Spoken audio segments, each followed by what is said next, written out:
ఈ వీడియో ముఖ్య ఉద్దేశం రానున్న యువతకి బలోపేతం చేయాలన్నదే నా ముఖ్య ఉద్దేశం. అన్న ఫోటోగ్రఫీకి ఎడిటింగ్ కి పెట్టుబడి ఎంత అవుతుంది, ఆదాయం ఎంత వస్తుంది, ఏ ప్రొఫెషన్ లోకి వెళ్తే మంచిది, చాలా మంది యువత అడుగుతున్నారు. వాళ్ళ కోసమే ఈ వీడియో చేస్తున్నాను. క్యాండిడ్ వీడియోగ్రఫీకి పెట్టుబడి 7 నుండి 10 లక్షల దాకా ఉంటుంది వాళ్ళ పెట్టుకునే బడ్జెట్ ని బట్టి. ఒక రోజు క్యాండిడ్ వీడియోగ్రఫీ తీసుకునే ఛార్జ్ 15,000 రూపాయలు. క్యాండిడ్ వీడియోగ్రాఫర్ కి no corrections, no changes, single payment. Shoot అయిన వెంటనే ఈవినింగే స్టూడియో వాళ్ళు పేమెంట్ పే చేసేస్తారు.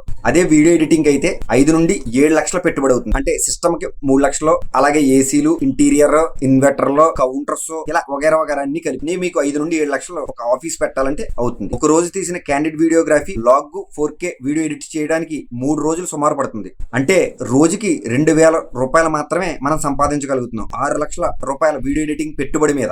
అదే క్యాండిడ్ వీడియోగ్రాఫర్ అయితే ఒక్క రోజుకి 15,000 రూపాయలు సంపాదించగలుగుతాడు 7 నుండి 10 లక్షల రూపాయల పెట్టుబడితో. వీడియోగ్రఫీకి no correction, no changes, single payment. అయితే వీడియో ఎడిటింగ్ లో కరెక్షన్స్ ఉంటాయి, చేంజెస్ ఉంటాయి, పేమెంట్ ఆఫ్ పేమెంట్ ఇస్తారు. అది వారానికి పట్టుకెళ్ళొచ్చు, నెలకు పట్టుకెళ్ళొచ్చు, అసలు పట్టుకెళ్ళకపోవచ్చు, మిగతా పేమెంట్ కూడా రాకపోవచ్చు. అదే వీడియోగ్రఫీకి కరెక్షన్స్ ఉండో, చేంజెస్ ఉండో, సింగిల్ పేమెంట్, సాయంత్రానికి ఈవినింగ్ షూట్ అయినని ఇచ్చేయాలి. దానికి దీనికి వ్యత్యాసం అది. చివరగా ఏ ప్రొఫెషన్ ని ఎక్కువ చేయాలనే కాదు, తక్కువ చేయాలన్నది కాదు, రానున్న యువత ఆర్థికంగా బలోపేతం అవ్వాలన్నదే నా ముఖ్య ఉద్దేశం. నా అనుభవాలను మాత్రమే చెబుతున్నాను. మీరు కూడా 10 మందిని అడిగి తెలుసుకోండి. మరొక వీడియోలో రేపు మళ్ళీ కలుద్దాం. సదా మీ సేవలో మీ భాస్కర్. Signing off. జై హింద్.